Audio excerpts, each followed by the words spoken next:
नमस्कार, मैं रघुनाथ प्रसाद आज अनुसूचित जाति, अनुसूचित जनजाति और अन्य पिछड़े वर्ग के लोगों से अनुरोध करता हूँ, एक सामाजिक न्याय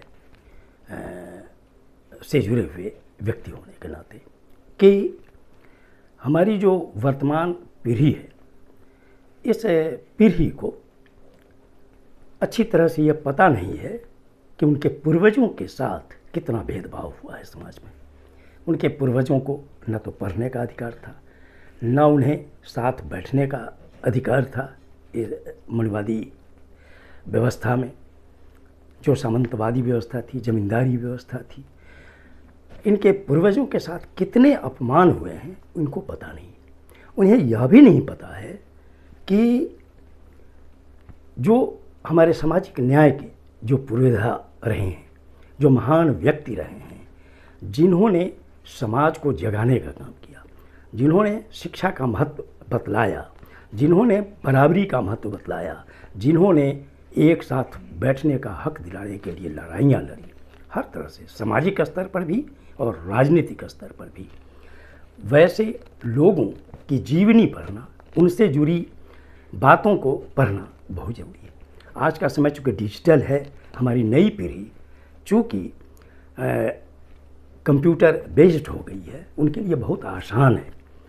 मैं कुछ महत्वपूर्ण महापुरुषों का नाम लेना चाहूँगा जो सामाजिक न्याय से जुड़े रहे हैं। उनके त्याग तपस्या के विषय में या तो गूगल पे सर्च करके हमारी नई पीढ़ी पढ़े, और इसमें हमारे जो सामाजिक न्याय के जितने भी परिवार हैं, SC, ST, OBC के, उनमें जो भी बड़े लोग हैं उन्हें पढ़ लेनी चाहिए और अपने बच्चों को ये ज़रूर जानकारी देनी चाहिए कि इन महापुरुषों की जीवनी को आप पढ़ें, किताबें खरीद कर या गूगल पे जाकर, और उनके जो विचार हैं उनको ज़रूर पढ़ें, ताकि उनको पता लगे कि उन्होंने समाज को बनाने के लिए कितना संघर्ष किया है। और आज अगर SC, ST, OBC के लोग अच्छी शिक्षा ग्रहण कर रहे हैं, बड़े बड़े पदों पर चुने जा रहे हैं, तो इसमें निश्चित तौर पर त्याग तपस्या हमारे इन महापुरुषों का है, जिन्होंने हमारे पूर्वजों के कष्ट को देखा था, उनके साथ हो रहे अपमान और भेदभाव को देखा था, और उन्होंने समाज में हर विरोध का मुकाबला करते हुए, हर तरह का संघर्ष करते हुए उन्होंने लोगों को जगाया है। मैं सबसे पहले नाम लेना चाहूँगा श्री ज्योतिबा फुले साहब का, जिनका जन्म 1827 में हुआ, 1890 में उनकी मृत्यु हुई। इनका तो संघर्ष गजब का, उस समय इनको कितना विरोध झेलना पड़ा ये कहा नहीं जा सकता है। उनकी पत्नी श्रीमती सावित्रीबाई फुले और एक अल्पसंख्यक महिला श्रीमती फातिमा भी, इनका योगदान कि पूरे देश में महिलाओं के लिए पहला स्कूल इनको खोलने का श्रेय जाता है। श्री छत्रपति शाहू जी महाराज जो शिवाजी के वंशज हैं और ये कोल्हापुर रियासत के राजा थे, इन्होंने अपने राज्य में देखा कि ब्राह्मणों का प्रतिनिधित्व सेवाओं में 60% से ऊपर है।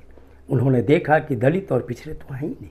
इन्होंने पहली बार अंग्रेज़ों के समय में 1902 में कोल्हापुर रियासत में आरक्षण दिया दलितों और अन्य पिछड़ों को, और ये कहिए कि भारत के लिए सबसे बड़ी चीज़ थी जो पहली बार हुआ था आरक्षण, जिसे विशेष अवसर का सिद्धांत के नाम से डॉक्टर राम मनोहर लोहिया ने आवाज़ उठाई थी अपने समय में।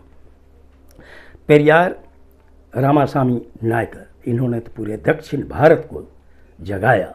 दक्षिण भारत में ब्राह्मणों का जो अन्याय, ब्राह्मणों की ओर से जो अन्याय होता था, खासकर शूद्रों पर, इन्होंने देखा था, भोगा था, इसलिए इन्होंने संघर्ष किया।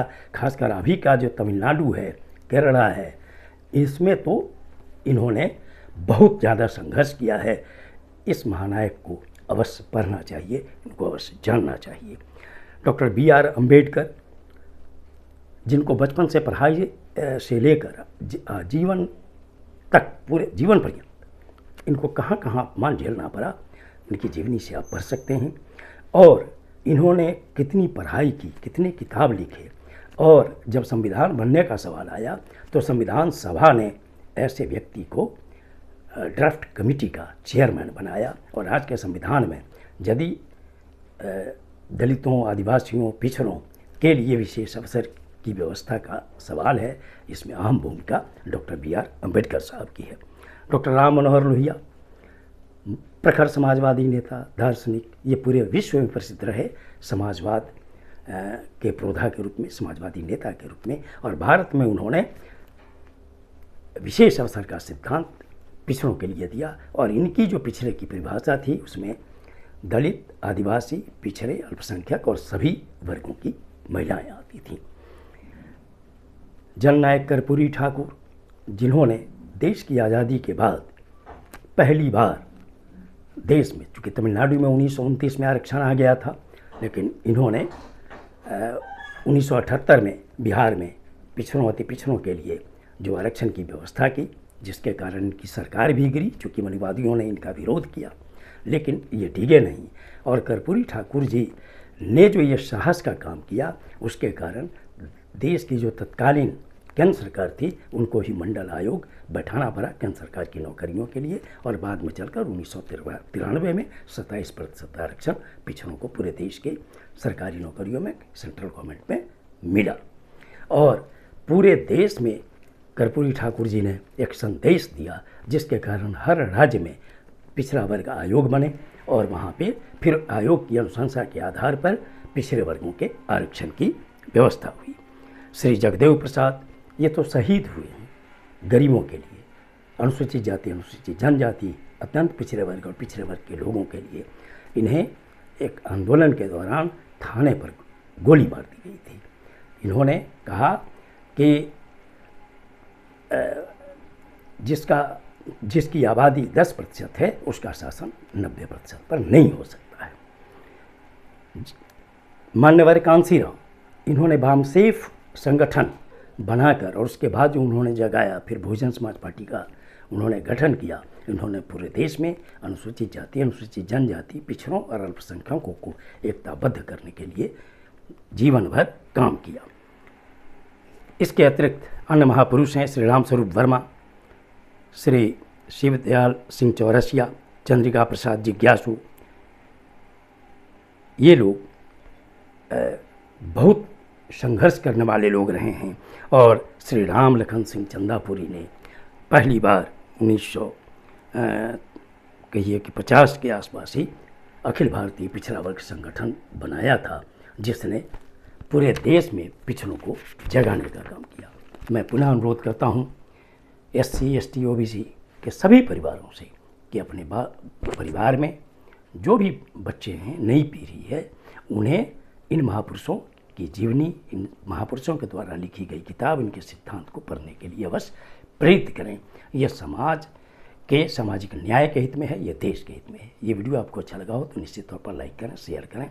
अब तक मेरे चैनल को आपने सब्सक्राइब नहीं किया तो सब्सक्राइब करें, बेल आइकन को टच करें, ताकि मेरे हर आने वाले वीडियो का नोटिफिकेशन आपको मिल जाए। आप सभी लोगों के लिए शुभकामनाएं। धन्यवाद। जय हिंद।